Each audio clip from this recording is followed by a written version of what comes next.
me again? Yes. Recording concerned living. Yeah, I can start now. Ma'am, the meeting is being recorded by the host. By continuing this meeting, you agree to allow the record this, allow audio, videos. Yes. Meeting Recording. Yeah, please start, ma'am. Continue. Okay. Just start, yeah. Okay, ma'am. Okay, is it in the full slide only, no? Okay, so your zizoprenea, ma'am, next slide. So we are going to talk about zizoprenea detailed in this lesson 14. Its definition is like, it is a chronic severe mental disorder which affects thinking, emotion, behavior, and often causing a loss of contact in reality. The causes, when it comes to the causes, genetic factor, the family history, first degree relatives like parent and sibling. If someone is having zizoprenea for parents or in the sibling sides, there is a chance of getting zizoprenea as a mental disorder. And neurochemical imbalance. Suppose there is an abnormal activity of your brain neurotransmitter, dopamine. Dopamine is the main hormone that is important for your emotional control, emotional regulation. So when there is an dopamine, when there is a neurochemical imbalance, and also like glutamate and serotonin. So these are some of the neurotransmitter hormones which, when there is an imbalance, there may be a causes of zizoprenea. Then you have a brain structure and the function alteration, that is enlarged ventricles and reduced gray matters. Then you have a prenatal and birth factors, complication during pregnancy or the birth, malnutrition, infections, hypoxia. So this also is one of the causes for the zizoprenea. And you have environmental and psychological stress, severe stress, trauma, and social isolation. So these are the some of the causes for this zizoprenea. Next slide, ma'am. So now first we'll see in zizoprenea you have so much of symptoms you will be facing. Like you say, like delusion. So delusion is a fixed false belief. They do not change even when there is a clear evidence against them. So it's a delusion. டெலியூஷன்னா ஒரு மாய நம்பிக்கை, உண்மை இல்லாத அல்லது உறுதியான நம்பிக்கை உள்ளது. அதாவது அது வந்து உண்மை இல்லைன்னு ஆதாரம் இருந்தா கூட அவங்க அந்த நம்பிக்கையில இருந்து மாற மாட்டாங்க. So that is a delusion. And you have a common type of delusion, that is you have a persecutory delusion. அப்படின்னா persecutory delusionனா யாரோ ஒருவர் அல்லது உங்களை வந்து தொந்தரவு செய்யறதா இல்ல உங்களை சேதப்படுத்துறதா, யாரோ ஒருத்தவங்களை உங்களை வந்து ஹராஸ் பண்ற மாதிரி ஒரு கற்பனை பண்ணிக்கிறது. Next you have a referential delusion. Referential delusions அப்படின்னா லைக் ஏதோ ஒரு உங்களை சுத்தி தான் எல்லாமே நடக்குது, உங்களை சுத்தி தான் எல்லாரும் பேசுறாங்க, உங்களை பத்தி கமெண்ட் பண்றாங்க, உங்களை பத்தி தான் எல்லாரும் திங்க் பண்றாங்க, அங்க வந்து காசிப் பண்றாங்கன்ற மாதிரி ஒரு ரெஃபரன்ஷியல் டெலியூஷன் அது பேரு. Then you have grand lose delusion. Grand lose delusionsனா தனக்கு விசேஷமான சக்தி, அதாவது ஏதோ ஒரு விசேஷமான சக்தியோ இல்ல மிகுந்த செல்வம் அல்லது புகழ் இருக்கிறதா நம்புறது, தனக்கு ஏதோ ஒரு பெரிய ஒரு மிராக்கிளான ஒரு பவர் இருக்கிற மாதிரி நம்புறது. Next you have erotomanic delusion. எரோட்டோமெனிக்னா ஒரு நபர் வந்து உங்களை, அதாவது ஒரு செலிபிரிட்டி வந்து தன்னை லவ் பண்றாங்க அப்படின்ற மாதிரி ஒரு இமேஜின் பண்ணிக்கிறது. Then you have a nihilistic illusion. That is ஒரு மேஜர் டிசாஸ்டர் இல்லைன்னா ஏதோ ஒண்ணு நடக்க போகுது, ஏதோ ஒண்ணு நம்ம அதாவது உலகம் அழிய போகுது, நம்ம வந்து நம்ம எக்ஸிஸ்டிங், அதான் நம்ம ஹியூமன் பீயிங்கே எக்ஸிஸ்டிங் இல்லைன்ற மாதிரி ஒரு டெலியூஷன் அவங்க வந்து கற்பனை பண்றது. Next you have the somatic delusion. அதுன்னா ஏதாவது நம்மளோட உடம்புல வந்து ப்ராப்ளம்ஸ் இருக்கு, நமக்கு ஏதோ வியாதி இருக்கு அப்படின்னு சொல்லிட்டு நம்ம, அதாவது நல்லா இருந்தா கூட அவங்க ஏதோ அவங்களுக்கு ஏதோ ஒரு உடம்புல ஒரு பெரிய வியாதி இருக்கிற மாதிரி கற்பனை பண்ணிக்கிறது. ஸோ இதுதான் வந்து டைப்ஸ் ஆஃப் டெலியூஷன். அதாவது persecutory, referential, grandiose and erotomanic and nihilistic and somatic. These are the type of delusion. And you have next you have Beiser. இது காமனா எப்படி பிரிக்கிறாங்கன்னா இந்த டெலியூஷன் பைசர் அண்ட் நான் பைசர் டெலியூஷன் பிரிக்கிறாங்க. பைசர்னா என்ன அப்படின்னு பாத்தீங்கன்னா, so பைசர் இஸ் லைக் ஒரு விசித்திரமான மாய நம்பிக்கை. நான் பைசர்னா ஒரு விசித்திரம் இல்லாத, லைக் ஒரு டிஃபரன்ஸ் இல்லாத ஒரு மாய நம்பிக்கை. ஸோ பைசர் வந்து என்னன்னா, எக்ஸாம்பிள் சொல்லணும்னா இந்த ஒரு ஆர்கன் வந்து ரிமூவ் பண்றாங்க, ரீப்ளேஸ் பண்றாங்க டாக்டர்னா அது வித்தவுட் அதுக்கு வந்து என்ன சொல்றது, ஒரு தழும்பே இல்லாம ஒரு ஸ்காரே இல்லாம அவங்களால பண்ண முடியும்ட்டு ஒரு அன்ரியலிஸ்டிக்கலா நம்புறது. நெக்ஸ்ட் நான் பைசர் டெலியூஷனுக்கு சொல்லிங்கன்னா, ஒரு யாரோ ஒருத்தங்க நம்மள வந்து ஃபாலோ பண்றாங்க, வாட்ச் பண்றாங்க, ஒரு போலீஸ் வந்து நம்மள வந்து வாட்ச் பண்றாரு வித்வுட் எவிடன்ஸ் சொல்லிட்டு தன்னை கற்பனை பண்ணிக்கிறது, யாரோ நம்மள வாட்ச் பண்ணிட்டு இருக்காங்க, சம்மன் இஸ் ஸ்டால்கிங் அப்படின்னு சொல்றோம் இல்லையா, அந்த மாதிரி பண்றாங்கன்ற ஒரு நம்பிக்கை. நெக்ஸ்ட் வந்து இது வந்து நான் bizarre delusions, because possible is in real life but not true. அதே பைசர்னு பாத்தீங்கன்னா it's very realistic but it's impossible. Okay. Next வந்து லாஸ் ஆஃப் கண்ட்ரோல் டெலியூஷன், இது ஒரு டைப் ஆஃப் டெலியூஷன். அது எப்படி பிடிக்கிறாங்க லாஸ் ஆஃப் டெலியூஷன் பாத்தீங்கன்னா, தாட் வித்ட்ராவல். தாட் வித்ட்ராவல்னா யாரோ ஒருத்தங்க சம்ஒன் ரிமூவ், உன் மனசுல இருக்கிற நீ நினைச்ச ஏதோ விஷயத்த உன்னை மறக்க வச்சுட்டாங்க, they removed from your thought, அது தாட் வித்ட்ராவல். இதே thought இன்சர்ஷன்னா the beliefs that someone put thoughts into your mind, அதாவது தேவையில்லாத ஏதோ ஒரு நினைப்ப உங்க மனசு உங்க மூளையில என்டர் பண்ணிட்டாங்க, பதிவு பண்றாங்க அப்படின்னு நினைக்கிறது.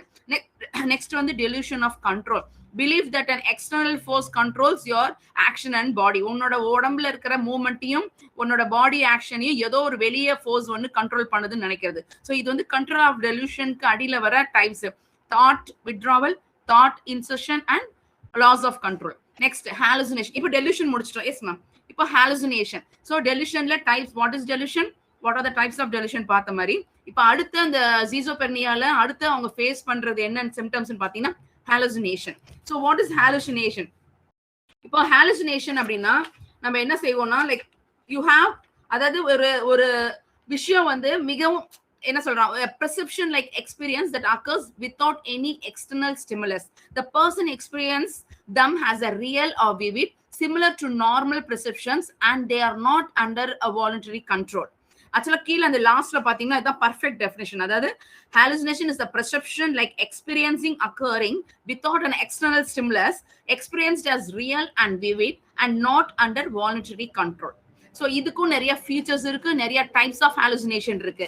ஸோ நமக்கு கீ ஃபீச்சர்ஸ் பார்த்தா எப்படி இருக்குன்னா, இட்ஸ் வில் பி வெரி, அதாவது உண்மையா நடக்கிற மாதிரியே இருக்கும், உண்மையா ரொம்ப வெரி கிளியரா இருக்கும், vivid perception, and it occurs without any actual external stimulus, experienced with the same intensity as a real perception. உண்மையாவே நடந்தது மாதிரியே ஒரு பெர்செப்ஷன் இருக்கும், not controlled voluntarily by the person. அவங்களால கண்ட்ரோல் பண்ண முடியாத அளவுக்கு அந்த பெர்செப்ஷன்ஸ் இருக்கும்.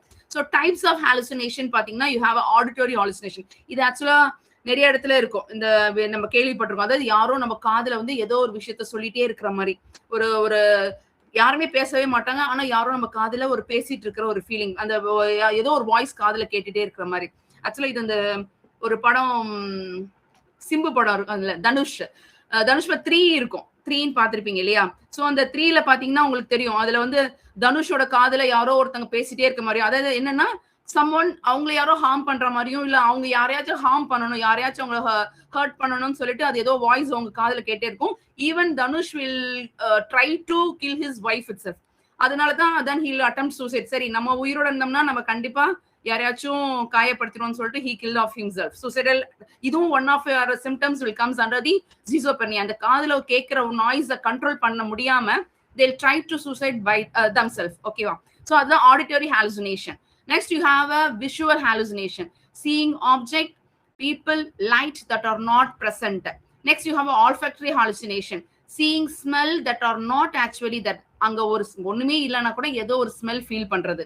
Then you have a gustatory hallucination, experiencing taste without the stimulus.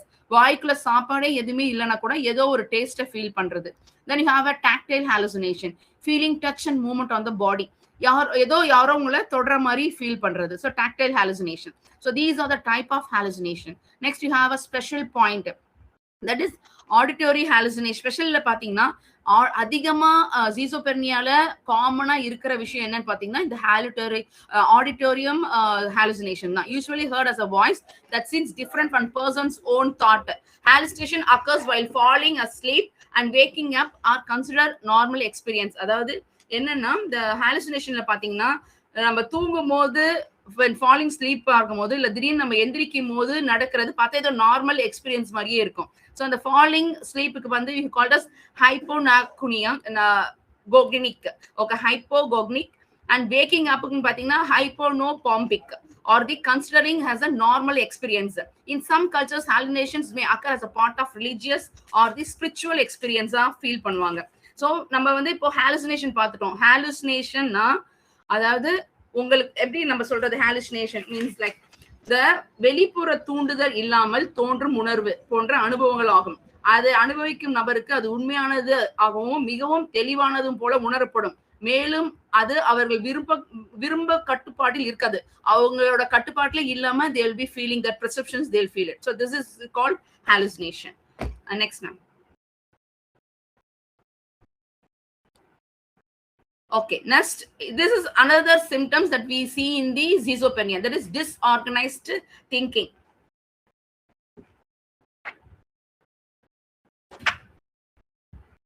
Okay, so disorganized thinking is a disturbance in the organization and the flow of thought, usually identified from the person's speech, because thoughts are disorganized and the person's speech becomes difficult to understand or illogical. So இப்போ இதோட like disorganised அப்படின்னா முதல்ல நம்ம என்ன சொல்லலாம்? Okay, so டிஸ்ஆர்கனைஸ்ட்னா ஒரு சிந்தனையில் ஒழுக்கமும் அதாவது ஒரு ஒழுங்கான முறை இல்லாம பேசுறது. அதாவது இது பொதுவாக ஒருவரின் பேச்சை வைத்து தெரிந்து கொள்ளலாம். சிந்தனைகள் சரியாக அமைக்கப்படாமல் இருப்பது, அந்த நபரின் பேச்சு புரியாததாகவும் அல்லது அர்த்தம் இல்லாதமாக இருக்கும். ஸோ அதுதான் வந்து disorganised thinking R disorganised thought தான் நம்ம வாயில வந்து ஸ்பீச்சை வந்து டிஸ்ஆர்கனைஸ்ட் ஸ்பீச்சா வரும். When your thinking is not disorganized, then automatically speech will also be in disorganized form. Okay, so you have a common form. So இங்க வந்து ஒரு காமனா they have a 3 forms சொல்றாங்க. அது வந்து derailment, that is loose association. The Persians என்ன பண்ணுவாங்கன்னா ஒருவர் ஒரு விஷயத்திலிருந்து திடீரென சம்பந்தம் இல்லாமல் வேறு விஷயத்துக்கு மாற்றி பேசுவாங்க. ஸோ இந்த மாதிரி ஒரு விஷயத்த பேசும்போது அடுத்த விஷயத்த அதோட கோரிலேஷன் இல்லாம இன்னொரு விஷயத்த பேசுறது தான் you called as derailment. Then you have tangential. So tangentiality, that is அப்படின்னா ஒரு கேட்கப்பட்ட கேள்விக்கு நேரடியாக பதில் வராது, பதில் சுற்றி வருவது போல அல்லது கேள்வியுடன் தொடர்பு இல்லாததாக இருக்கும். ஓகேவா? Next you have a incoherence, that is பேச்சு மிகவும் ஒழுங்கற்றதாகவும் புரியாததாகவும் இருக்கும். சொற்களுக்கு வந்து அர்த்தமே இல்லாம கலந்து மாத்தி பேசுவாங்க. அது வந்து incoherence. ஸோ இதுதான் 3 விதமான டிஸ்ஆர்கனைஸ்ட் திங்கிங்கால வர disorganised speech. Next, important points in pathina, disorganized speech must be severe enough to impair the effective communication. The mild disorganization may occur in the normal situation. So the severity is the important for the diagnosis. எவ்வளவுக்கு எவ்வளவு இந்த disorganised thinking and speeches இருக்கோ அதை வச்சு அவங்க எவ்வளவு அளவுக்கு அந்த ஜீசோபெர்னியாவோட ஜீசோபெர்னியாவோட தாக்கம் எவ்வளவு தூரத்துக்கு இருக்குன்னு ஃபைண்ட் அவுட் பண்ண முடியும். Okay, so now the disorganised திங்கிங்கோட டெஃபினிஷன் பார்த்தீங்கன்னா, it's a disturbance in the logical organisation of thought, usually inferred from disorganized or incoherent speech. அவங்க மூளை வந்து டிஸ்ஆர்கனைஸ்ட் திங்கிங்கா டிஸ்ஆர்கனைஸ்டா இருக்கு அவங்களோட தாட்ன்றது எப்படி நமக்கு தெரிய வரணும்னா, அவங்க பேசுற டிஸ்ஆர்கனைஸ்ட் ஸ்பீச் மூலமா தான் நம்ம அவங்க வந்து டிஸ்ஆர்கனைஸ்ட் தாட்ல இருக்காங்கன்னு நமக்கு புரிய வரும். Next ma'am. ஸோ நெக்ஸ்ட் இப்போ இன்னும் அடுத்த சிம்டம்ஸ் பாத்தீங்கன்னா, கிராஸ்லி டிஸ்ஆர்கனைஸ்ட் ஆர் தி அப்நார்மல் மோட்டார் பிஹேவியர். அதாவது this symptoms refers to the marked disturbance in motor activity and goal is directed behavior. It may range from childlike silliness or unpredictable agitations, making it difficult for the person to perform a daily activities. அதாவது சிறு குழந்தை போல நடந்துக்கிறது, அதாவது அவங்களுக்கே தெரியாம, அதாவது like எப்படின்னா ஒரு மாதிரி டிஸ்ஓரியன்டா நடந்துக்கிறது, குழந்தைத்தனமா நடந்துக்கிறது, அந்த மாதிரி தினசரி வேலையை கூட செய்யற முடியாம கஷ்டப்படுறது, ஈவன் நார்மல் டெய்லி ஆக்டிவிட்டிஸ் கூட அவங்களால ஒழுங்கா பெர்ஃபார்ம் பண்ண முடியாது. ஓகே, ஸோ த எக்ஸாம்பிள்ஸ் பாத்தீங்கன்னா, குழந்தை போன்றது அல்லது பொருத்தம் இல்லாத நடத்தை, நெக்ஸ்ட் எதிர்பாராத கலக்கம் இல்லைன்னா சலனம், அன்பிரடிக்டபிள் அஜிடேஷன், தினசரி செயல்களை செய்வதில் சிரமம். So these are the features for the grossly disorganized behavior. Now you have a catatonia. This catatonia is a condition characterized by the marked decrease in responsiveness to the environment. அதாவது தன்னை சுத்தி இருக்கிற விஷயத்துக்கு respond பண்ண தெரியாது, எப்படி respond பண்ணணும், என்ன மாதிரி ரெஸ்பாண்ட் பண்ணணும்னு தெரியாம, இல்லைன்னா அந்த ரெஸ்பான்ஸ் வந்து கம்மியா இருக்கிறது தான் வந்து you called as catatonia. The future of catatonia வந்து பாத்தீங்கன்னா, முதல்ல நெகட்டிவிசம்.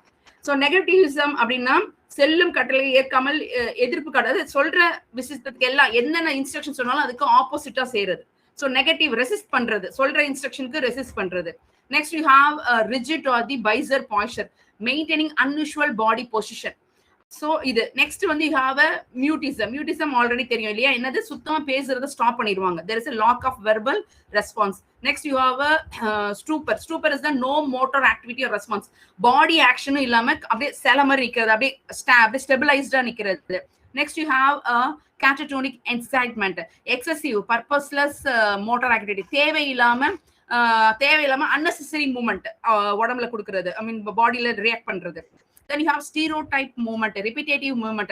Stereotype na enadhu ஒரு விஷயத்தை திருப்பி செஞ்சிட்டே இருக்கிறது. என்ன பண்றது, அப்படியே ஒரு முறைச்சு பார்த்துட்டே இருக்கிறது. இல்ல நம்ம கையில action flapping your hands, hitting your head on the door, அந்த மாதிரி ஒரு abnormal action repeatedா செய்யறது. So it's a stereotype movement.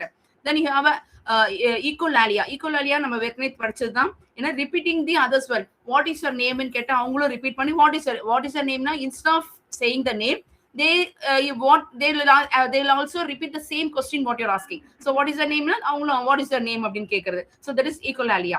So although the catatonia was historically linked with the schizophrenia, it may also occur in bipolar disorder, major depressive disorder, or some medical condition. Okay va. So in the catatonia is one of the symptoms seen in the schizophrenia va irundhalum, it also been seen in some other mental disorder also, like bipolar disorder, major depression disorder, etc. Next ma'am. Okay, next you have a negative. So this is the another symptoms that is seen in your schizophrenia. That is negative symptoms of schizophrenia. Negative symptom represents loss or the reduction of normal emotion, behavioral function, and contribute significantly to disability in schizophrenia. Main negative symptoms are, so என்னன்னா நம்ம எப்படி சொல்லலாம் இது அப்படின்னா, ஒரு சாதாரண உணர்ச்சி மற்றும் நடத்தை குறைவது அல்லது இழப்பது என்பதை குறிக்கிறது. இவை ஒரு நபரின் தினசரி வாழ்க்கை மற்றும் சமூக செயல்பாடுகளை மிகவும் பாதிக்கும். இது அதாவது நம்ம ரெகுலரா ஒருத்தங்க நார்மலா நம்மளோட இமோஷனும் நம்மளோட பிஹேவியர் எல்லாம் ரொம்ப குறைஞ்சி காணப்படும், ரொம்ப கம்மியா இருக்கும். சோ இது one of the symptoms seen in the schizophrenia. So என்னென்ன மெயின் அந்த நெகட்டிவ் சிம்டம்ஸ் நீங்க என்னென்ன பாப்ப அப்படின்னு பார்த்தீங்கன்னா, என்னென்ன அந்த ரிடக்ஷன் ஆஃப் இமோஷனல் ஃபங்க்ஷன், என்னென்ன இமோஷனல் வந்து ரெடியூஸ் கம்மியா இருக்கு அப்படின்னு பார்த்தோம்னா, ஃபர்ஸ்ட் வந்து அவங்க என்ன பண்ணுவாங்கன்னா, முக பாவனை குறைவா இருக்கு, நம்பர் 1. அப்புறம் உங்களோட கண்ணும் பாக்குறத முதல்ல ஸ்டாப் பண்ணுவாங்க. there will be poor eye contact. அடுத்தது பாத்தீங்கன்னா குரல் மாற்றங்கள் குறைவாக இருப்பது, அதாவது வாய்ஸ் மாடுலேஷன், அது ரொம்ப வாய்ஸ் வந்து அவங்க ரொம்ப டோன் ரொம்ப கம்மியா இருக்கும். அப்புறம் பேசும்போது கை அசைப்பு குறைவாக இருப்பது, அதாவது நம்ம இப்ப பேசும்போது ஆட்டோமேட்டிக்கா நம்மளோட கையோட ஆக்ஷன், நம்மளோட கெஸ்டர் அதெல்லாம் இருக்காது, அப்படியே ஒரு மாதிரி ஸ்டிஃபா பேசுவாங்க வித்வுட் எனி ஆக்ஷன். ஸோ இதெல்லாம் வந்து இமோஷனல் எக்ஸ்பிரஷன். இன்னொன்னு பாத்தீங்கன்னா யூ ஹாவ் அப்படின்னா that is a decreased motivation of self-initiated purposeful activities. The person may sit for the long period with a little interest in work or the social activity.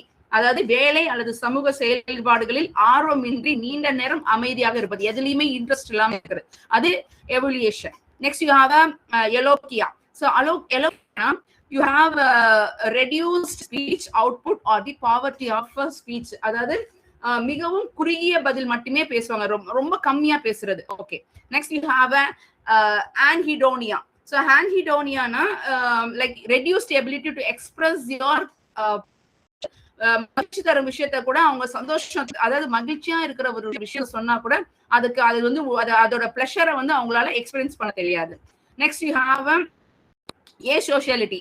அது ஆட்டோமேட்டிக்கா தெரியுது. ஏசோசியல் என்னது, ஆட்டோமேட்டிக்கா சொசைட்டில இருந்து அவங்களோட there will be lack of interest, அதாவது மற்ற சமூகத்தோட தொடர்புகளை வந்து ஆர்வம் இருப்பாங்க. Next ma'am.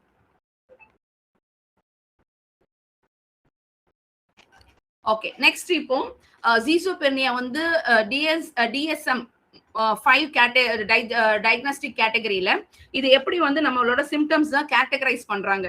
நம்ம வந்து DSM-5 கேட்டகரி டயக்னாஸ்டிக் கிரைட்டீரியால. So you have a schizophrenia is a chronic. So நமக்கு schizophrenia என்னன்னு தெரியுது, அது என்னது, அது ஒரு chronic severe mental disorder that affecting thinking, affects thinking, emotion, behavior, and often causing the loss of contact with reality. Okay va? So இதை எப்படி என்ன மாதிரி you have characteristic symptoms ன்னு பாத்தீங்கன்னா either 2 or more following symptom must be present. ஒருத்தங்களுக்கு ஜீசோபெர்னியா இருக்கு அப்படின்னா அவங்களுக்கு குறைஞ்சது 1 2 3 விதமான அந்த சிம்டம்ஸ் அந்த அந்த பர்சனுக்கு இருந்தாதான் அவங்க வந்து ஜீசோபெர்னியான்னு சொல்லிட்டு நீங்க வந்து அந்த கிரைட்டீரியால கொண்டு வர முடியும். சோ என்ன இருக்கணும்னு பாத்தீங்கன்னா ஆக்சுவலா நம்ம இப்ப பார்த்ததுதான். நம்ம என்ன பார்த்தோம்? delusion, hallucination, then you நம்ம disorganized speech, then grossly grossly disorganized or catatonic behavior and negative symptoms. So in the categories symptoms, இந்த symptomsல அவங்களுக்கு மினிமம் ஒரு 2 or 3 க்கு மேல இதோட symptoms எல்லாம் இருந்ததுன்னா then we'll bring that under the schizophrenia. One next, social and the occupational dysfunction. For the significant time from after the onset, the functioning in one or more areas is markedly reduced, such as work. அதே மாதிரி இது வந்து அவங்களோட symptoms. அடுத்தது அவங்க வந்து அதாவது இப்போ work, interpersonal relationship, self care. So இந்த 3 விஷயத்துல ஏதாவது ஒன்னோ இல்லைன்னா அதுக்கு மேலேயோ அவங்க வந்து லாகிங்கா இருப்பாங்க. ஒண்ணு வேலையில லாகிங்கா இருப்பாங்க, இல்ல இன்டர்பர்சனல் ரிலேஷன்ஷிப்ல லாகிங்கா இருப்பாங்க, இல்லைன்னா செல்ஃப் கேர்ல. ஸோ இந்த மாதிரி அவங்களோட அப்ப இந்த மாதிரி லாகிங்கா இருந்தாலும் அதையும் நம்ம வந்து we bring under this criteria, schizophrenia criteria. And next, duration. இப்போ continuous sign of disturbance persist for at least 6 மாசத்துக்காச்சும் உங்களுக்கு இந்த delusion, hallucination, disorganized speech, grossly disorganized, negative symptoms இதெல்லாம் இந்த சில symptoms minimum ஒரு 6 months ஆச்சும் they should have it. அதே மாதிரி this must be include at least 1 month of active phase symptom. ஆக்டிவ்னா என்னன்னா அதாவது வந்துட்டு போகாம அது அதாவது அந்த கிரைட்டீரியா ஒரு ஏ கிரைட்டீரியான்னு இருக்கு. அது வந்து ஆக்டிவ் ஃபேஸ்ல ஒரு மாசத்துக்காச்சும் அந்த டெலியூஷன், ஹாலுசினேஷன் இருக்கணும் ஒரு 1 மந்த்துக்கு. Then remaining time may include prodromal or residual symptoms. ஆக்சுவலா 3 சிம்டம்ஸ் இருக்கு. prodromal, active prodromal phase, active phase and residual phase. ஆக்சுவலா நெக்ஸ்ட் இதுல நம்ம ஸ்லைட்ஸ்ல பார்ப்போம். சோ 3 ஃபேஸா பிரிக்கிறாங்க ஜீசோபெர்னியாவை. அந்த ஜீசோபெர்னியா வந்து உங்களுக்கு அட்லீஸ்ட் ஒரு மாசத்துக்காச்சும் ஆக்டிவ் ஃபேஸ்ல இருக்கணும். அதே மாதிரி அது அட்லீஸ்ட் ஒரு பிரெசிஸ்டிங் ஃபேஸ் பார்த்தா 6 மந்த்துக்காச்சும் இருக்கணும். இதெல்லாம் இந்த இன்க்ளூட் ஆச்சுன்னா then that person is in the schizophrenia criteria அப்படின்னு கன்க்ளூட் பண்ணுவாங்க. இன்னொன்னு பாத்தீங்கன்னா exclude mood disorder. The conditions such as schizoaffective disorder, major depressive disorder and bipolar disorder with a psychotic feature must be ruled out. நம்ம confuse ஆகக்கூடாது. ஒரு விஷயத்த ஒரு பர்சனை ஒரு பர்சனை நம்ம வந்து ஜீசோபெர்னியான் கிரைட்டீரியால கொண்டு வரோம்னா முதல்ல அந்த ஜீசோபெர்னியா வந்து நீங்க வேற ஏதாவது மென்டல் டிசார்டரா முதல்ல அதை வந்து ரூல் அவுட் பண்ணணும். அது ஏன்னா கொஞ்சம் ஓரளவுக்கு மேட்சிங் ஆனாலும் நம்ம முதல்ல ரூல் அவுட் பண்ண வேண்டியது என்னன்னா like you have a schizoaffective, then depressive disorder, then bipolar disorder. இந்த 3மே முதல்ல ரூல் அவுட் பண்ணணும். ரூல் அவுட் பண்ணிட்டு தான் இதுக்கப்புறமும் அந்த சிம்டம்ஸ் எல்லாம் நமக்கு எல்லா இடத்துலயும் கரெக்டா ஃபிட் ஆச்சு, கிரைட்டீரியாவும் ஃபிட் ஆச்சுன்னா then you go called as this person is having this person is under the schizophrenia. Next, not due to the substance on the medical condition. Those symptoms should not be caused by drug, medications or the other medical illness. So இந்த ஜீசோபெர்னியா வந்து நம்ம வந்து should not come, அதை வந்து நம்ம ட்ரக்ஸோடையும் மெடிகேஷனோடையும் link பண்ணக்கூடாது. That is completely different. இதுக்கும் சம்பந்தமே கிடையாது. Next, you have an autism spectrum disorder consideration. If there is a history of autism spectrum disorder or the childhood communication disorder, schizophrenia is diagnosed only if the prominent delusion, hallucination are present at least 1 month. அதாவது என்ன சொல்றாங்க, நம்ம வந்து autism பர்சனுக்கு ஒரு autism சைல்டுக்கு there is a chance of schizophrenia. But ஆனா என்ன இருக்கும், ஆனா schizophreniaல you have to confirm whether this autism அதாவது schizophreniaல they have delusion ரொம்ப முக்கியம். இந்த schizophreniaல மெயினே வந்து delusionum hallucinationum அது முதல்ல ஒரு மாசத்துக்கு இருக்கு அப்படின்னாதான் அப்ப இது comes under the schizophrenia criteria. Next, ma'am.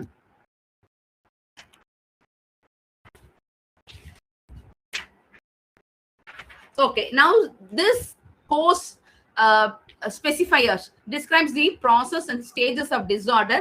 They are they are used only after at least 1 year of illness duration and must not contradict the diagnostic criteria. அப்படின்னா என்னன்னா லைக் ஸ்கோர் ஸ்பெசிஃபையர் அப்படின்னா என்ன சொல்லுவாங்கன்னா இப்போ வந்து நீங்க வந்து ஜீசோபெர்னியான்ற அந்த மென்டல் டிசார்டர்ல தான் இருக்கீங்க அப்படின்றது.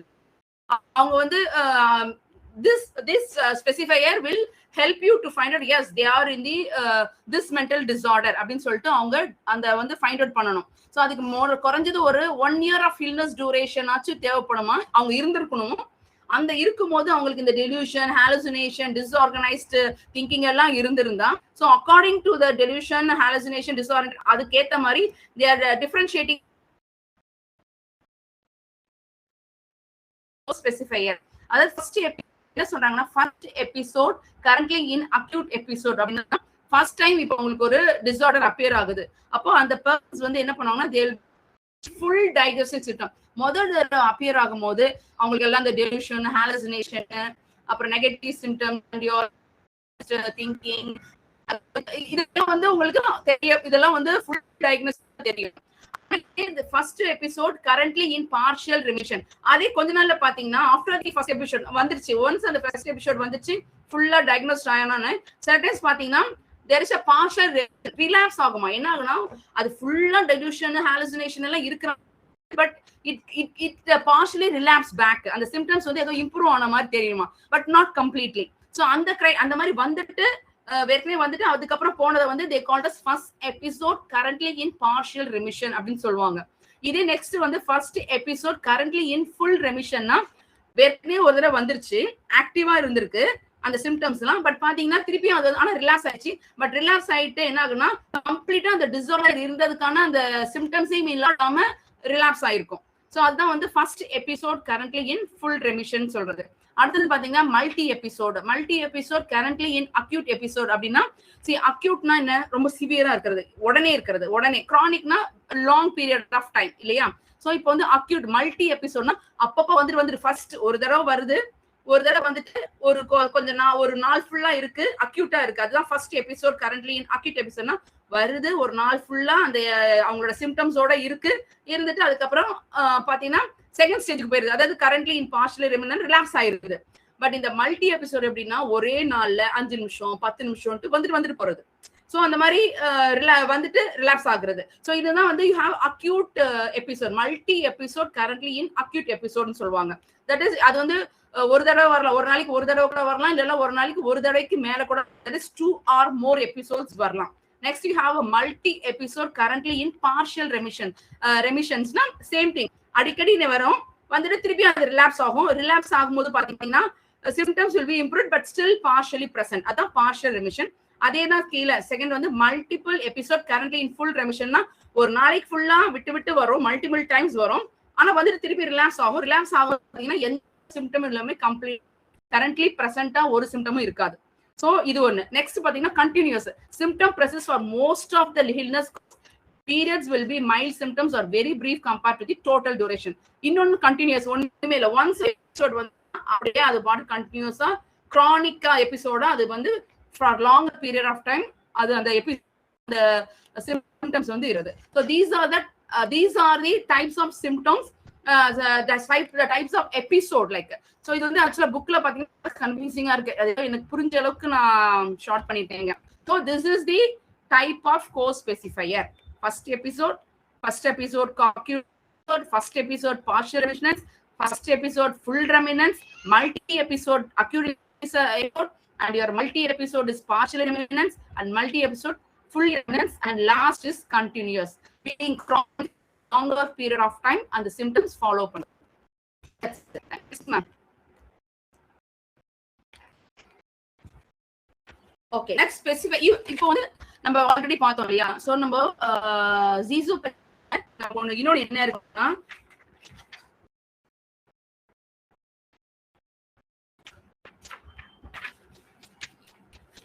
ஓகே, சோ இந்த சீசோபெர்னியா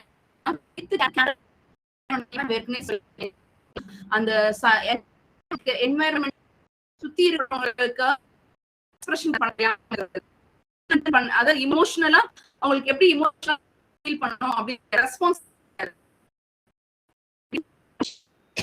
This characterized by the marked decrease in is a condition characterized by the marked decrease in motor activity and responsiveness to the environment. So the common episodes include இது என்ன இருக்கும் கேட்டகனி என்னது, உங்களோட motor ஆக்டிவிட்டியும் சரியும் உங்களோட response to the environment ரொம்ப கம்மியா இருக்கும், அதுதான் கேட்டகோனியா. சோ அதோட காமன் சிம்டம்ஸ் பாத்தீங்கன்னா ஃபர்ஸ்ட் வந்து மியூட்டிசம். மியூட்டிசம்னா என்ன நீங்க சொல்வீங்க? மியூட்டிசம்னா உங்களுக்கு தெரியும் இல்லையா, பேசுறதே நிறுத்திடுறது, இல்ல ரொம்ப கம்மியா பேசுறது, இல்ல பேசுறதை நிறுத்திடுறது. அதே மாதிரி டூப்பர்னா absence of movement or response பண்றதே ஸ்டாப் பண்ணிடுது டூப்பர். நெக்ஸ்ட் ரிஜிட் போஸ்டர்னா maintaining unusual body position for the longer time. ஒரு அப்நார்மல் பொசிஷன்ல பாடியை வச்சுக்கிட்டு ரொம்ப நேரம் அதை அப்படியே மெயின்டைன் பண்ண சேஞ்ச் பண்ண. Schizophrenia, the severity of psychotic symptoms can be assessed using a quantitative rating scale. இப்போ என்ன பண்றாங்க, இந்த அவங்க வந்து their rating. இப்போ we know normally ஒரு schizophrenia-னா delusion, hallucination, disorganized speech, abnormal behavior, negative symptoms, 5 மட்டும் ஞாபகம். schizophrenia-னா இந்த 5 தான். இந்த 5 விஷயம் தான் schizophrenia-ஓட மென்டல் டிசார்டரோட சிம்டம்ஸ். சோ இப்போ இந்த 5 விஷயத்த அவங்க ரேட்டிங் கொடுக்குறாங்க. ரேட்டிங் இந்த இதுக்கு கொடுக்குற ரேட்டிங்கை வச்சு இப்போ இந்த பேஷண்ட் வந்து என்ன ஸ்டேஜ்ல இருக்காங்க அப்படின்னு சொல்லிட்டு ஃபைண்ட் அவுட் பண்றாங்க. ஸ்கேல் பாத்தீங்கன்னா this symptom is rated based on the severity during the past 7 days using 5-point scale from 0 to 4. This described in clinician rated dimension of psychosis symptom severity in the diagnostic and statistical manual of mental disorder.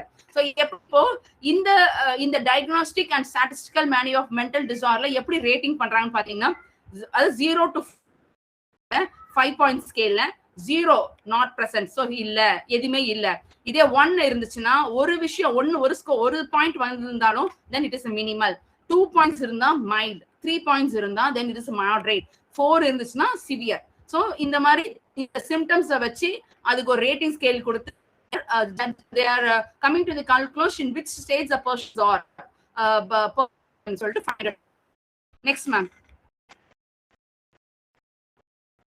So next என்ன already 5 stages இருக்கு. இது வந்து பேசிக்கா இருக்கிறது அந்த 5. என்ன 5?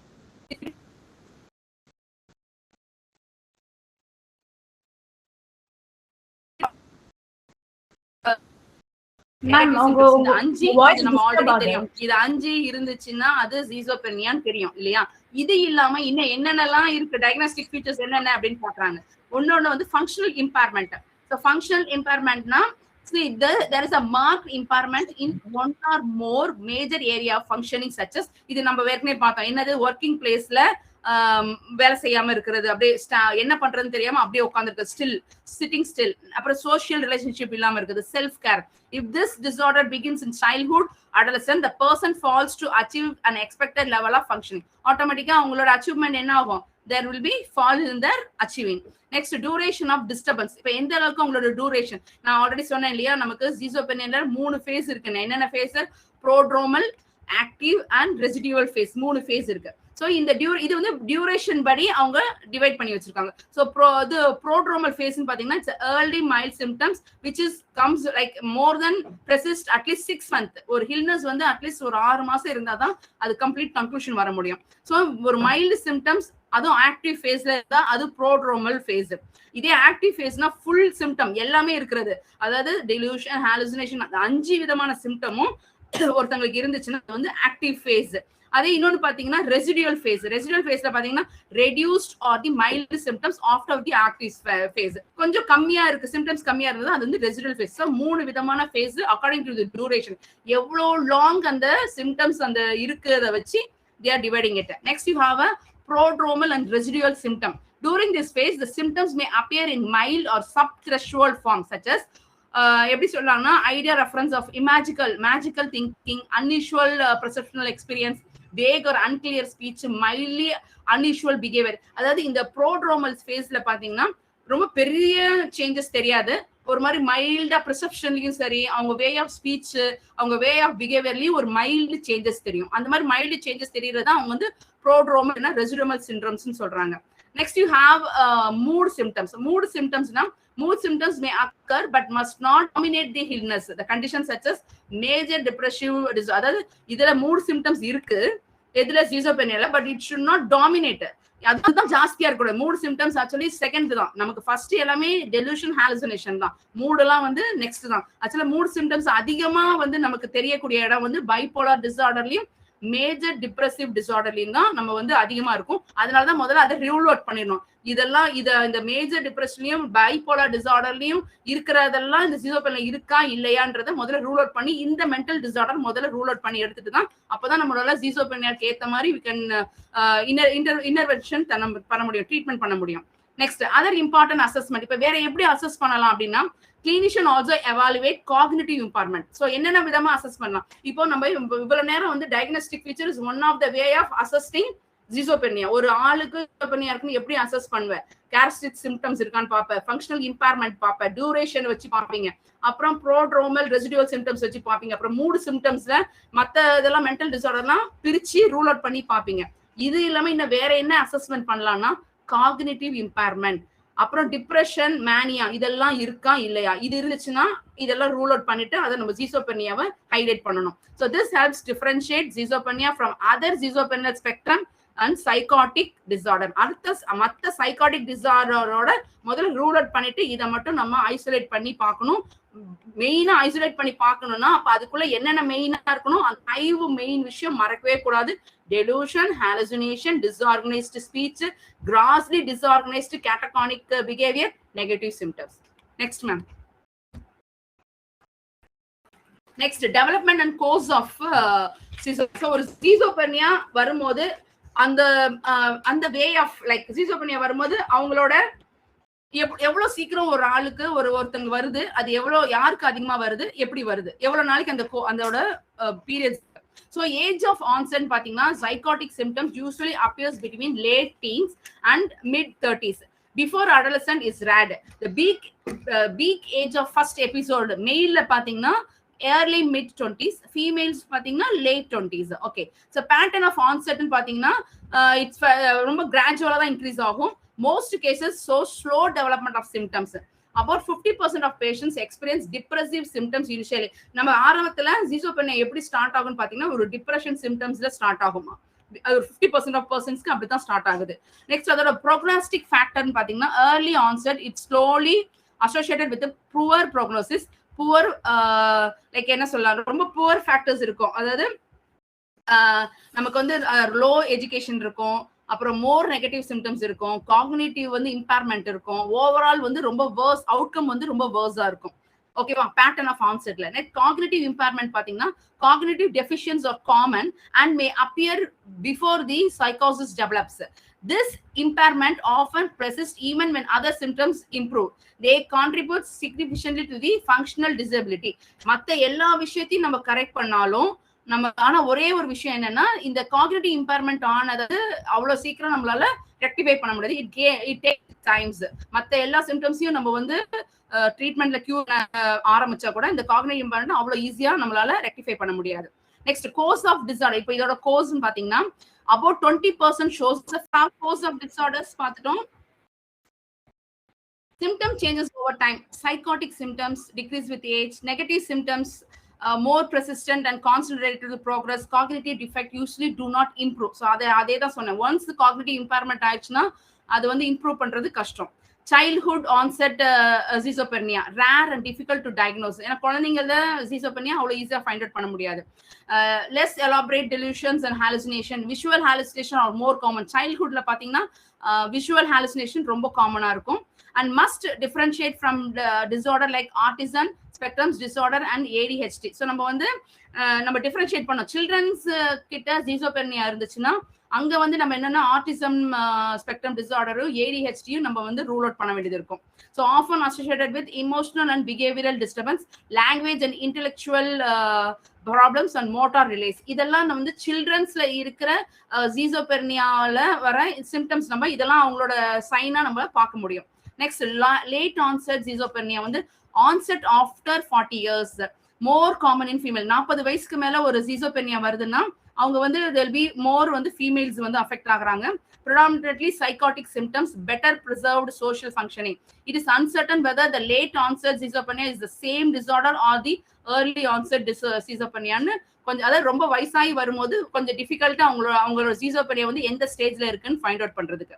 So இதுதான் development and course of schizophrenia. அதோட age, pattern, cognitive impairment, course of disorder, symptom, சைல்ட்ஹுட்ல எப்படி schizophrenia இருக்கும், அப்புறம் லேட் ஆன்செட் schizophrenia. இது வந்து டெவலப்மெண்ட் கோர்ஸ் ஆஃப் schizophrenia கண்டர். You have to make this side headings. Next ma'am.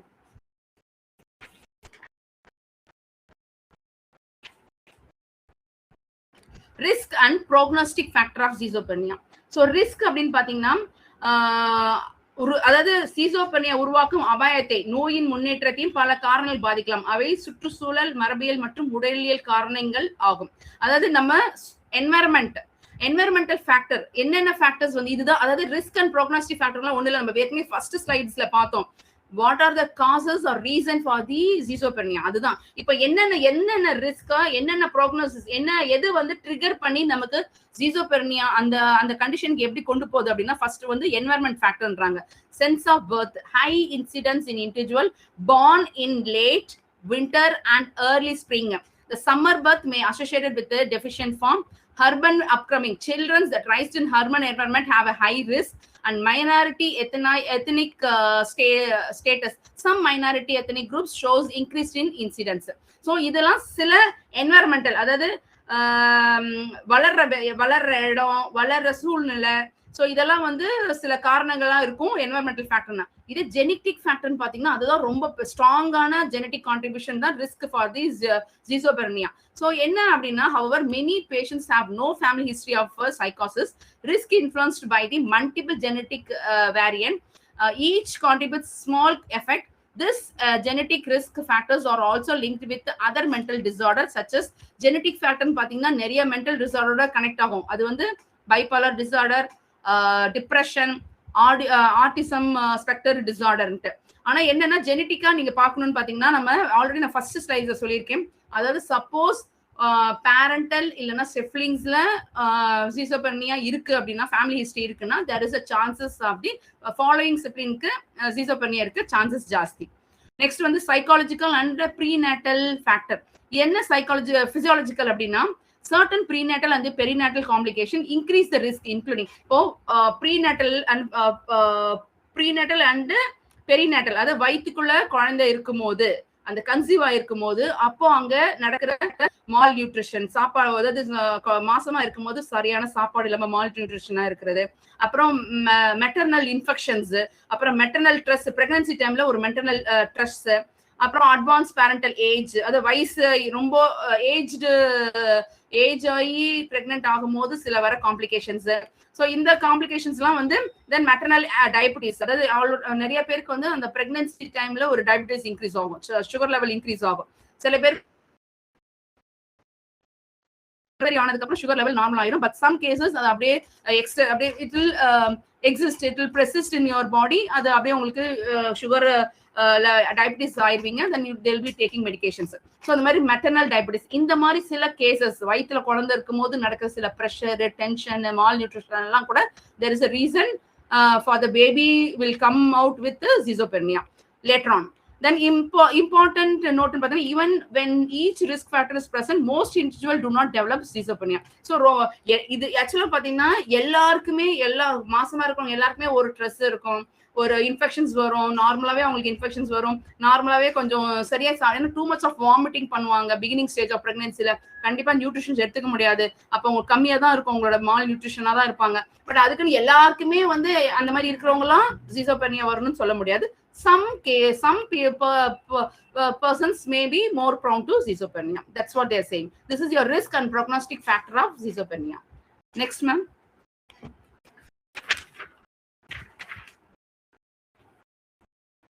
Okay, நான் already ஃபர்ஸ்டே சொன்னேன் இல்லையா, நம்ம வந்து இந்த ஒரு சூசைடல் தாட் வந்துரும் ஆட்டோமேட்டிக்கா. ஏன்னா schizophrenia இருக்கும்போது, அதாவது அவங்களோட லைக் சொசைட்டி மேல பயம், என்வைரன்மெண்ட் மேல பயம், பிளஸ் என்னன்னா யாரோ ஃபாலோ பண்றாங்க, யாரோ நம்மள துரத்துறாங்க, யாரோ நம்மள ஹர்ட் பண்ண போறாங்க, நம்மள கொலை பண்ண போறாங்க, இல்ல நம்ம யாரையோ கொலை பண்ண போறோம். காதுல ஒரு கேட்கிற ஒரு அன்வான்டட் வாய்ஸஸ் காதுல கேட்கறது, அந்த காதுல கேட்கிற வாய்ஸ் வந்து யாரையாச்சும் காயப்படுத்த சொல்றது, இல்ல தன்னையே காயப்படுத்திக்கிறது. இந்த மாதிரி நிறைய அந்த டெலியூஷன், ஹாலுசினேஷன்ஸ், ஓவர் திங்கிங்ஸ் எல்லாம் என்ன ஆகும்னா நம்ம வாழ்றதுக்கு தகுதி இல்ல, நமக்கு வந்து நம்ம ரெஸ்ட்லெஸ் ஆயிருவாங்க, அவங்க ஒரு ஹோப்லெஸ்ஸா ஃபீல் பண்ணுவாங்க. ஸோ வேலைக்கு செய்யற இடத்துல அவங்களால வேலை செய்ய முடியாது. இந்த ஓவர் திங்கிங்கால, டிஸ்ஓரியன்டேஷனால அவங்களால ஒழுங்கா வேலை செய்ய முடியாது. நெகட்டிவ் சிம்டம்ஸ் வர அவங்கள போட்டு அவங்களோட அச்சீவ்மெண்ட் இருக்காது. அவங்க வந்து திடீர்னு அப்படியே என்ன நடக்குதுன்னே சுத்தி இருக்க தெரியாம அப்படியே அவங்க ஒரு மாதிரி சிலையா மாறிடுவாங்க. Like they don't feel anything, they don't know how to react to the environment. So இதெல்லாம் கன்ஃபியூஷன் என்ன பண்ணும், எங்க கொண்டு போய் நிறுத்தும், எப்போ தான் வந்து ஹோப்லெஸ், தான் வேஸ்ட், தான் வாழ்றதுக்கு தகுதி இல்லை, நமக்கு ஏகப்பட்ட பிரச்சனை இருக்கு, நம்மளால மத்தவங்களுக்கு ப்ராப்ளம், மத்தவங்களுக்கு பேர்டன், இல்ல மத்தவங்க உயிருக்கு பாதுகாப்பு இல்லை, நமக்கு வீட்டுல இருக்கிற சுத்தி இருக்கிறவங்க அம்மா அப்பா ஹஸ்பண்ட் ஒய்ஃப் ஒரு பிள்ளை குட்டிக்கு நம்மளால அவங்களுக்கு ஒரு கஷ்டம், ஒரு கெடுதல் ஆயிருமோன்னு பயந்துட்டு லாஸ்ட்ல அவங்க நிறைய போற இடம் தான் suicidal thought. So about 5 to 6% of individuals with schizophrenia die by suicide. Nearly 20% attempt suicide at least once. கண்டிப்பா இந்த தாட்டால ஒரு தடவையாச்சும் 25% வந்து அட்டெம்ப்ட் பண்ணுவாங்களாம். And many patients experience suicidal thought. Causes and contributing factor பாத்தீங்கன்னா நான் சொன்ன மாதிரி தான் ஹாலுசினேஷன், தன்னைத்தானே காயப்படுத்திக்கிறது, இல்லைன்னா அடுத்தவங்களை காயப்படுத்திடுவோன்ற பயத்துல பண்ணிக்கிறது. Next depression symptoms, feeling hopelessness, வேஸ்டா ஃபீல் பண்றது, substance abuse especially in young males. So என்ன பண்ணுவாங்கன்னா ட்ரக்ஸ் எடுக்க ஆரம்பிச்சுக்கிறது. ஸோ அதுவே ஒரு ஸ்டேஜ்ல சூசைட்க்கு தூண்டுது.